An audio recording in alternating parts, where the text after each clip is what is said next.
Shalom, Bapak Ibu Saudara. Kita meneruskan pelajaran kita. Kali ini tema kita yang baru ini, jalan-jalan Tuhan.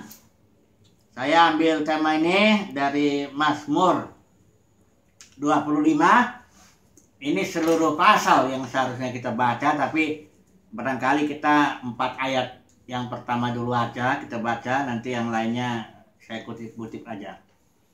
Ini dari Daud, dikatakan gini, saya pakai ILT.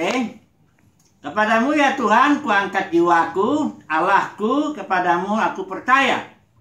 Janganlah kiranya aku mendapat malu, janganlah musuh-musuhku beriari atas aku. Ya, semua orang yang menantikan engkau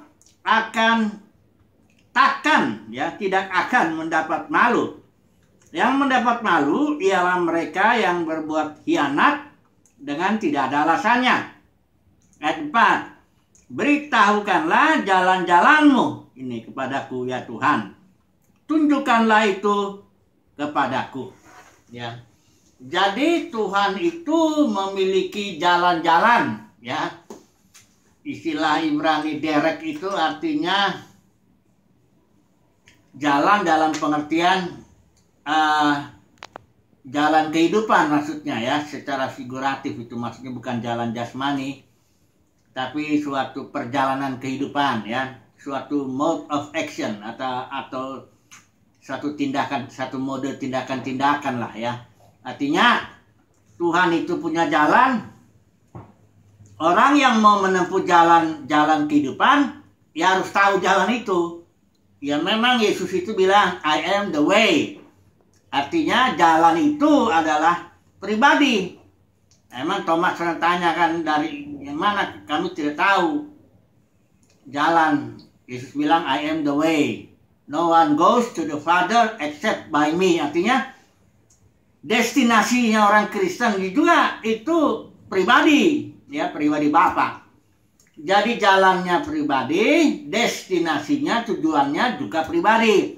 Namun di dalam perjanjian lama secara khusus Tuhan punya jalan-jalan dalam pengertian pribadinya ini terekspresi juga, ya. Nanti kita lihat di sini dalam 3 hal: perjanjian, nama, dan hukum, ya. Makanya nanti kita melihat, kita akan belajar ini ketiga hal ini, ya.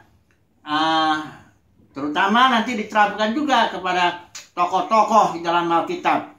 Ya, ini sebenarnya mengenal jalan Tuhan tuh sama dengan mengenal Tuhan, ya, karena Tuhan adalah jalan. Tapi di sini di pasal ini kita akan melihat Tuhan mengungkapkan, katakanlah, ya, memanifestasikan dirinya melalui 3 hal ini: perjanjian, hukum, dan nama Tuhan maksudnya. Jadi kalau orang mau mengenal pribadi Tuhan, dia mesti mengenal yang ini, ya. Daud di sini berdoa, ya, dia bilang gini, beritahukanlah jalan-jalanmu kepadaku ya Tuhan, ya. Nah, jadi sebelum kita masuk kepada ini hukum, ini saya bacakan dulu ayat-ayatnya, ya. Ini adanya di ayat 9. Ia membimbing orang-orang yang rendah hati menurut hukum, ya. Jadi itu jadi hukum, itu nanti akan kita pelajari. Yang kedua itu apa? Perjanjian. Ini dikatakan ayat 10. Segala jalan Tuhan adalah kasih setia dan kebenaran bagi orang yang berpegang pada perjanjiannya, ya. Kemudian yang ketiga nanti nama, ayat 11. Oleh karena namamu ya Tuhan, ampunilah kesalahanku sebab besar kesalahan itu. Nanti kita melihat kalau orang mengenal perjanjian, mengenal hukum, mengenal nama, itu ada berkatnya. Saya bacakan aja langsung, ya, berkat-berkatnya, ya. Ini rencananya kesimpulannya, tapi sudahlah, langsung aja berkat-berkat daripada mengenal Tuhan atau mengenal perjanjian, mengenal nama, dan mengenal hukum, ya. Ini berkatnya. Ada banyak di sini, ya. tidak mendapat malu ya dari ayat ini ya. Kita juga melihat di sini dosa-dosa pelanggaran tidak diingat lagi oleh Tuhan. Dia akan membimbing, mengajarkan jalannya kepada kita. Kemudian ayat yang paling ini di sini dibilang Tuhan menunjukkan jalan yang harus dipilihnya. Kemudian ayat 13 dibilang orang itu berkatnya ini menetap dalam kebahagiaan. Anak cucunya akan mewarisi bumi ya. Ini semua berkat-berkat yang ada ya. Berkat-berkat karena seseorang mengenal Tuhan ya, mengenal perjanjian, mengenal hukum, mengenal nama ya. Oke, kita masuk aja dulu.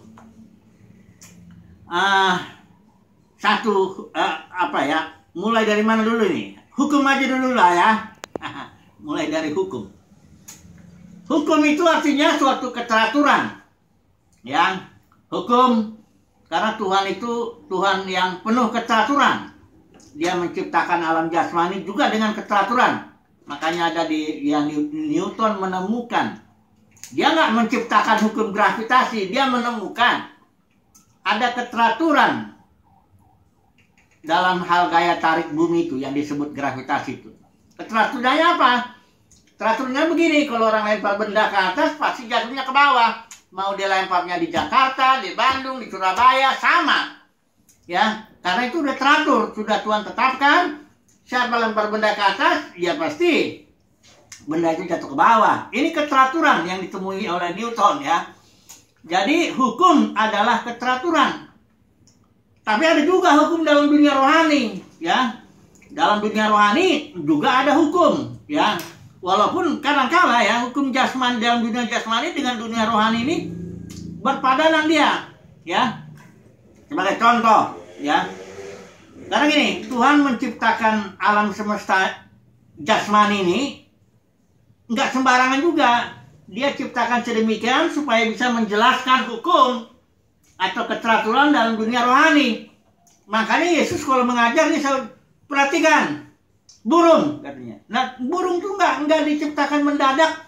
Kok dia nggak nabur, nggak nuas, kok bisa makan? Enggak begitu. Memang Tuhan sudah ciptakan burung begitu agar bisa menjelaskan secara rohani.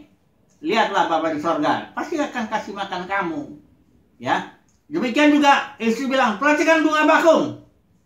Itu bunga bakung nggak diciptakan sembarangan aja dia begitu indah ya hari ini, atau besok hilang. Nggak sembarangan. Memang sudah dirancang begitu agar bunga bakung ini hal yang di alam jasmani bisa menjelaskan hal-hal yang di dalam alam rohani. Artinya lihatlah bunga bakung didandanin. Salomo aja dalam segala kemegahannya nggak berdandan seperti itu. Apalagi kamu, Bapamu di sorga akan mendandani kamu. Kira-kira begitu. Paulus juga bilang itu. Waktu dia bicara soal penundungan kepala, itu dia bilang, perhatikanlah alam. Artinya alam jasmani maksud Paulus. Perempuan itu rambutnya panjang itu bagus. Karena memang dia rambut dipakai untuk menudung. Barulah dijelaskan ke sini. Ya. Jadi, hukum artinya keteraturan. Ini ada di alam jasmani, keteraturan itu ya. Ada yang dapat menjelaskan keteraturan di alam rohani. Kita kalau mau mengenal Tuhan, mengenal jalan-jalan Tuhan, harus mengenal hukumnya ini. Nah, sebagai contoh nih yang rohani ya, hukum tabur tuai. Apa yang orang tabur, itu yang dituainya, ya. Hukum yang kedua, hukum sebab akibat. Sebab tertentu akan menimbulkan akibat tertentu. Di jasmani juga begitu. Kalau kertas dibakar, diberikan sebab tertentu, maka akibatnya angus. Kalau kertas dimasukkan ke dalam air, dia jadi lusuh dan akhirnya bisa robek-robek. Sebab tertentu menghasilkan akibat tertentu. Ini dia hukum sebab akibat. Juga ini ada hukum-hukum yang kelihatannya kurang diperhatikan orang. Ya, habis gelap terbitlah terang, itu keteraturan. Jadi Tuhan sudah tahu suatu hukum bahwa setelah gelap pasti terbit terang. Ya. Jadi nanti kita akan belajar hukum-hukum ini di dalam kehidupan para tokoh Alkitab ini. Misalnya Ayub ya, kita lihat barangkali Daud, tokoh-tokoh lah seberapa nanti. Makanya ini berseri juga ya, pelajaran mengenai jalan-jalan Tuhan ini ya. Ini hukum ya. Jadi kita cukup dulu lah, kita yang penting kita paham bahwa orang yang mau mengenal Tuhan harus mengenal hukum Tuhan. Cuma satu lagi contoh Elia ini, karena saya melihat Elia ini karena dia kurang memperhatikan hukum jasmani. Ya, Elia itu begini. Dia setelah itu melawan nabi-nabi Baal itu kan ada 400 lebih itu. Setelah itu dia udah menang ya, dia sangka Israel, waktu itu Raja Ahab, dia sangka seluruh Israel akan bertobat. Dia begitu excited itu, begitu bergairah, begitu yakin, terlalu pede lah istilahnya ya. Dia datang gitu menghadap Dr. Izebel. Izebel ini seorang yang memiliki kemauan perempuan yang sangat kuat kemauannya itu, nggak gampang nyerah istilahnya gitu. Begitu Izebel tahu nabi-nabinya disembelih, dia ancam Elia, kau akan jadi seperti itu juga. Elia langsung ambruk, dia takut, larilah dia ya. Nah, sudah lihat ya, perhatikan pemulihan Tuhan sebenarnya sama Elia. Dibiarkan Elia tidur, makan, terus tidur lagi, kasih lagi makan ya. Jadi saya melihat pemulihan Tuhan ini, tapi Elia sudah kepalang kepalang terlalu takut, dia lari juga sampai ke gua. Itu ditanya sama Tuhan, apa kerjamu di sini Elia? Sampai akhirnya pelayanan Elia diganti oleh Elisa. Nah, jadi saya melihat ada hukum yang dilanggar oleh Elia, hukum jasmani, yaitu soal istirahat dan makan itu. Karena gini, roh kita ini ditentukan juga oleh tubuh kita. Roh juga perlu istirahat, jiwa juga perlu istirahat. Jadi kalau seseorang, coba saudara rasa deh, kalau kurang tidur, itu jiwa juga kita kurang mood, kurang mantap rasanya. Kalau kurang tidur, ya. Roh juga begitu, mempengaruhi dia. Ini hukum, ya. Tuhan sudah taruh bahwa roh, jiwa, tubuh itu saling mempengaruhi. Memang di dalam Roma juga ada. Roh itu menghidupkan tubuhmu yang fana. Artinya rohmu kalau bernyala-nyala itu membuat tubuh juga sehat. Kalau sakit sehat, kalau sakit sembuh, kalau tidak sakit dia ditopang dengan kekuatan yang lebih ya. Yesus itu waktu sedang lapar, dia sedang bicara dengan perempuan Samaria, rohnya bernyala-nyala, dia bilang dia nggak mau makan itu, padaku ada makanan yang lain, melakukan kehendak Tuhan. Jadi artinya ini saling berkait, ini adalah hukum ya. Tubuh, jiwa, roh ini saling berkait. Nah, makanya kita harus belajar lah ya hukum-hukum Tuhan ini ya. Kalau mau mengenal Tuhan, ada hamba Tuhan begini, saya kan melayani Tuhan, terus dia khotbah, terus dia sibuk ya, kesana kemari, akhirnya stroke. Ada banyak dong pendeta, ada yang mau khotbah, mau berdiri dia, jatuh dia. Ya, untung nggak jatuhnya di mimbar. Ada juga yang tidak di video, jatuhnya di mimbar. Barangkali. Jadi ada hukum-hukum yang kecuali misalnya Yesus jalan di atas air. Kalau hukum jasmani kan, kalau berat jenis satu benda lebih dari satu, berarti air kan satu, ya dia masih tenggelam. Tapi ini Yesus menjalani, kok bisa di atas air? Karena ada hukum roh, hukum dalam dunia rohani yang membuat dia bisa berjalan. Yang itulah yang kita bilang mujizat. Sebenarnya bagi Tuhan itu biasa, karena dia memang hidup di alam hukum roh itu, ya. Nah, jadi perlu belajar hukum-hukum Tuhan ini ya, supaya kita mengenal Tuhan. Jangan kita langgar, ya. Kalau kita langgar, jangan bilang dalam nama Yesus saya makan semua makanan mau daging mau lemak, sikat terus semua. Akhirnya kolesterol mati. Jadi jangan dilanggar hukum-hukum itu. Tuhan sudah taruh hukumnya baik dalam dunia jasmani maupun dalam dunia rohani. Kita mesti belajar, ya, pelajari itu dalam pengalaman, kita pelajari itu, ya, agar kita berjalan dalam hukum Tuhan, ya, baik yang jasmani maupun yang rohani, ya. Oke, ini mengenai hukum. Nanti kita akan terapkan ini dalam kehidupan yang tokoh-tokoh, ya. Yang kedua, perjanjian. Mari kita lihat ayat 10, ya. ayat 10. Segala jalan Tuhan adalah kasih, setia, dan kebenaran bagi orang yang berpegang pada perjanjiannya dan peringatan-peringatannya. Jadi, kalau mau mengenal jalan-jalan Tuhan atau mengenal Tuhan, itu harus mengenal perjanjian. Mengapa? Karena Tuhan kita adalah Tuhan perjanjian. Jadi kalau orang nggak kenal perjanjian, nggak bisa mengenal Tuhan. Saudara dan saya harus tahu kita ini terikat dengan perjanjian yang mana. Kadang-kadang kan, nih contohnya, saya beri contoh yang praktis saja. Perpuluhan, buah sulung, ya. Itu diterapkan kepada orang percaya yang sekarang ini. Dia pikir itu perintah Tuhan untuk dia. Enggak, perpuluhan, buah sulung, atau Paskah juga ya. Baru-baru ini orang Kristen umumnya merayakan Paskah. Itu siapa sih yang nyuruh-nyuruh merayakan Paskah itu? Baca deh. Di perjanjiannya mesti jelas tahu. Itu perjanjian. Orang Israel itu harus 3. Merayakan Paskah, Pentakosta, Tabernakel. Setahun minimal 3 kali mesti datang ke Yerusalem. Itu aturan mereka. Kenapa? Karena mereka terikat oleh satu perjanjian yang dibuat Yahweh kepada bangsa Israel melalui perantaran Musa 1500 tahun sebelum Yesus itu. Nah, Yesus di sini bikin perjanjian lagi, namanya perjanjian baru. Ya, perjanjian baru juga untuk orang Israel yang percaya, tapi yang ini dibawa oleh Paulus kan kepada orang-orang bangsa-bangsa lain. Nah, apa isinya perjanjian baru? Ya, itu ada di Ibrani pasal 8. Bahwa kita akan bawa hukum tertulis yang di sini, ya. 2 loh batu itu, loh perjanjian itu dimasukkan dalam batin orang percaya. Jadi kalau hukum perpuluhan, hukum Paskah, hukum rajam bahkan itu harus ditafsirkan. Contohnya hukum rajam ini ya. Tapi pendeta-pendeta ini pintar juga ya. Pintar memang pendeta itu. Karena dia menerapkan hukum perpuluhan, buah sulung yang enak-enak ya. Hukum rajam nggak diterapkan secara letterlock ya. Sebenarnya kalau mau diterapkan juga harus ditafsirkan. Contohnya gini. Ada perempuan berzina toh. Waktu Yesus itu pagi-pagi dia ketangkap basah ini sama orang Farisi. Orang Farisi itu mau mencoba Yesus. Ini ada perempuan yang berzina nih, menurut hukum Musa, ini bisa dilempari batu. Ya memang betul. Menurut hukum Musa, ya.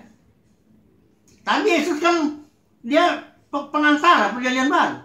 Jadi Yesus nulis kan? Saudara ngerti gak itu? Yesus nulis itu ada. Itu artinya dia dengan gerakannya itu dia mengatakan bahwa hukum rajam itu harus ditulis dalam hati. Ya. Karena di dalam Ibrani 8, aku menaruh hukumku, menuliskan hukumku ke dalam batin mereka sehingga mereka mengenal Tuhan. Nah, Yesus begini nulis. Orang Farisi nggak ngerti apa itu. Akhirnya Yesus kasih tahu tafsirannya. Kalau hukum rajam ditulis dalam batin, ini tafsirannya. Siapa di antara kamu yang tidak berdosa, yang pertama lempar batu. Itu tafsirannya. Makanya orang Farisi kaget juga. Tafsirannya begini loh. Nggak ada yang mau berajam ya, karena semuanya berdosa. Itulah dia hukum perjanjian baru. Hukum rajam yang ditulis dalam batin. Hukum perpuluhan, hukum buah sulung juga begitu. Kalau ditulis dalam batin, buah sulung itu orang pilihan Tuhan. Jadi kitab Wahyu kan ini, buah sulung. Di Yakobus juga ngomong buah sulung. Kita sebagai ciptaan sulung, buah sulung. Orang-orang pilihan Tuhan di zaman ini. Perpuluhan juga saya yakin begitu. Orang juga. Ini otak-otak duit ini nih yang repot ini. Otak-otak pendeta yang mikirnya duit. Jadi dipikir perpuluhan, ya ada letterlock diambil duit. Padahal dulu juga perpuluhan itu hasil tani. Jadi itu, bagaimana mau mengenal Tuhan kalau nggak kenal perjanjian? Kita harus kenal perjanjian. Perjanjian ini perjanjian lama. Ini perjanjian baru, apa isinya? Apa syaratnya? Gitu. Ini perjanjian baru hukumnya hukum roh. Ini perjanjian lama hukumnya hukum Taurat. Ya kan? Jadi kalau hukum Taurat ini mau dimasukkan ke sini, tulislah oleh roh itu dalam batin. Baru nanti ada tafsirannya. Jadi tidak bisa kita mengenal Tuhan kalau nggak kenal perjanjian. Nggak bisa. Harus mengenal perjanjian ya. Karena jalan Tuhan itu termanifestasi di dalam perjanjiannya itu. Ketiga, nama Tuhan. Nah ini juga, ada gerakan-gerakan ini, nama Yahweh ini. Jadi dibilang Tuhan tuh namanya Yahweh. Kayak saya namanya Irnawan gitu. Enggak, Tuhan nggak punya nama jasmani atau nama seperti manusiawi. Seperti manusia, enggak. Ya namanya yang manusia yaitu Yesus. Karena dia Tuhan menjadi Elohim menjadi manusia. Yesus itu pun artinya Tuhan menyelamatkan kan. Tuhan tidak punya nama seperti mana kita melihat dulu. Ini satu ayat ya. Ini saya pakai ILT aja deh. Ya. ILT ini waktu Musa nanya namamu siapa? Ya, Musa nanya begini. Keluaran 3 ya. Keluaran 3 ayat yang ke 13. Ini pakai ILT ya. Dan Musa berkata kepada Elohim, sesungguhnya aku akan datang kepada Bani Israel dan berkata kepada mereka, Elohim leluhurmu telah mengutus aku kepadamu. Dan mereka bertanya kepadaku, siapakah namanya? Nah ini istilah Ibraninya namanya ini lebih kepada karakternya yang dimaksud Musa itu. Karakter, keunikan, sifat dasarnya lah. Ya, yang mengungkapkan siapa dirinya. Ini nama ini ya. Bukan nama dalam arti Irnawan nama saya, bukan begitu yang ditanya Musa. Makanya Tuhan menjawabnya begini. Dan berfirman ayat 14 nih, Elohim kepada Musa. Aku ada yang aku ada. Istilah Ibrani di sini dibikin ini. Ehyeh, Aser, Ehyeh.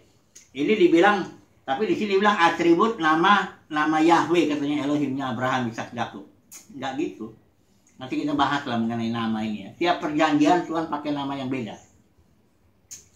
Kepada Nuh, Tuhan pakai nama Elohim. Kepada Abraham, Ishak, Yakub, Tuhan pakai nama El Shaddai. Shad itu artinya buah dada, karena janjinya itu beranak cucu. Kepada kepada Israel, Tuhan mengungkapkan dirinya namanya Yahweh.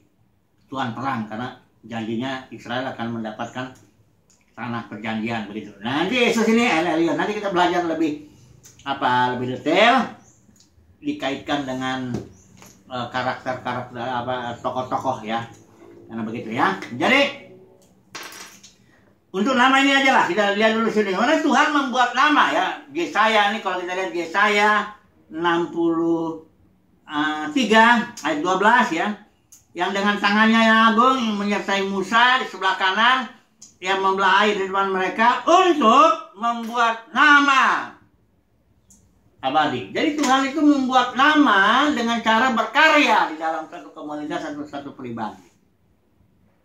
Dia membuat nama. Bahkan di kitab di gereja Philadelphia ada upah bagi orang-orang kudus itu. Kutuliskan kata Tuhan Yesus itu, namaku yang baru. Artinya karya Tuhan Yesus kepada orang itu secara khusus yang membuat Tuhan memiliki nama. Ya. Dan seringkali kan Tuhan bertindak atas Israel itu karena namanya. Ya, nantilah kita makin seri, kita makin kenal ya. Karena gini, saudara dan saya nggak bisa mengenal Tuhan kalau nggak kenal nama.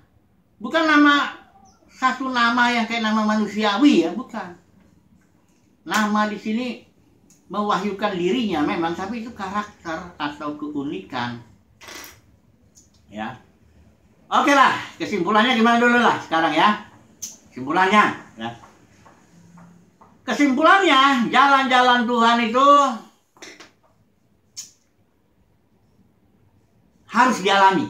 Ya, kira-kira begitu. Ya. Mengenal Tuhan ini karena dia pribadi tidak bisa kecuali pengalaman. Ketika Tuhan pertama kali, kalau sudah lihat tokoh-tokoh itu, baik Gideon, Musa, pengalaman dulu dikasih. Ya, kita juga percaya Yesus pengalaman dulu, pengalaman lahir baru kan. Kalau kayak Nikodemus, otaknya doang, nggak kenal apa-apa, lahir baru pun nggak tahu. Karena emang harus dialami aja. Mengenal Tuhan adalah mengenal Tuhan adalah suatu pengalaman. Aja lah ya. Saya nggak bilang bahwa pengajaran atau doktrin nggak perlu, bukan. Pengalaman dulu. Karena mengenal Tuhan adalah pengalaman. Nggak bisa itu. Makanya kadang-kadang kan susah kita ngejelasin sama orang. Ini begini, Tuhan tuh begini. Ayub itu dulu pengenalannya bukan pengenalan pengalaman. Dari kata orang. Dia tahu Tuhan begini-gini. Begitu dia ngalamin, baru tahu. Jadi kesimpulannya apa? Mengenal Tuhan, mengenal jalan-jalan Tuhan adalah pengalaman. Itu aja dulu ya. Yang pertama, nanti besok kita sambung lagi. Haleluya. Amin.